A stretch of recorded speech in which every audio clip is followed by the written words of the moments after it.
Hey, folks, I hope you're doing well this evening. It's Wednesday evening. I've got prayer meeting and Bible study in just a little bit, but I had felt the Lord wanted me to do these midweek Bible studies as we go through the book of Daniel, mainly because Daniel has a few different perspectives.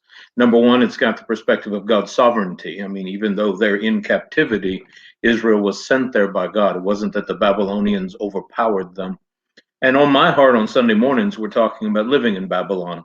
What is it like to be a follower of God in a pagan nation, a pagan empire? So, as we do that, there are some things that we're missing as we go through the book of Daniel, because Daniel is also a book about end times prophecy.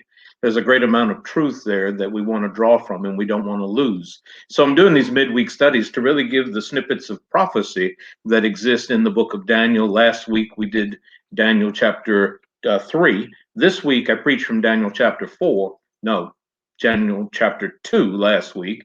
It was Daniel chapter 3 this past Sunday. And that familiar story of Shadrach, Meshach, and Abednego. You'll remember the three guys that wouldn't bow at the image Nebuchadnezzar had put up. So they were thrown into the fiery furnace. And the message was really about how do we handle the heat. And you can go and listen to the message on YouTube or Facebook. But there's prophecy in that event as well, even though we've heard it since the flannelgrams of Sunday school and VBS, if you grew up in church life. There is end times message that exists in there that we don't want to miss, a foreshadowing. You see, prophetically, chapter 3 of Daniel speaks to the time of the Jews, represented by Shadrach, Meshach, and Abednego, when they take a stand in the fiery trial of the tribulation period that we read about in Revelation. You see, according to chapter 13 of Revelation, there's going to be in the future a unified religious system and a unified economic system, and both of those systems are called Babylon. They're called the harlot. And where are the Jews in Daniel? They're in Babylon. So as Nebuchadnezzar made an image and commanded the people to bow to it, to worship it, and to serve it, the Antichrist will, in the tribulation time, make an image and command everyone to bow to it. You know, initially, Nebuchadnezzar treats Shadrach, Meshach, and Abednego well, and the Antichrist will initially come as a man of peace. But his true colors will show when he makes an image of himself and sets it in the temple. Listen as I read Revelation 13:15 through 18. He was granted power to give breath to the image of the beast, that the image of the beast should both speak and cause as many as would not worship the image of the beast to be killed. He causes all, both small and great, rich and poor, free and slave, to receive a mark on their right hand or on their foreheads, and that no one may buy or sell except one who has the mark or the name of the beast or the number of his name. Here is wisdom. Let him who has understanding calculate the number of the beast, for it is the number of a man. His number is 666.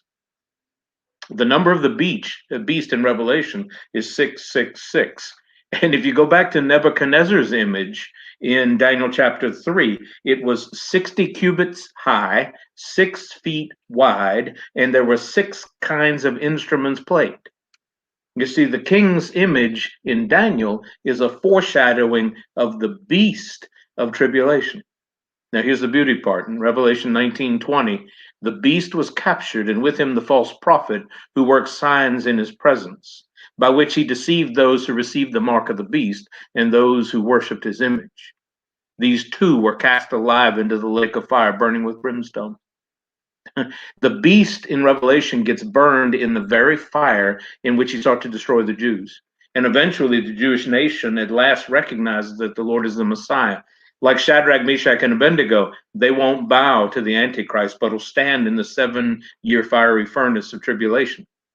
And when it looks like they're going to be burned up, just as he did with the 3 brave men in the furnace in Nebuchadnezzar's time, Jesus will stand in the fire with his people. Revelation 19:11. Now I saw heaven open, and behold, a white horse, and he who sat on him was called Faithful and True, and in righteousness he judges and makes war.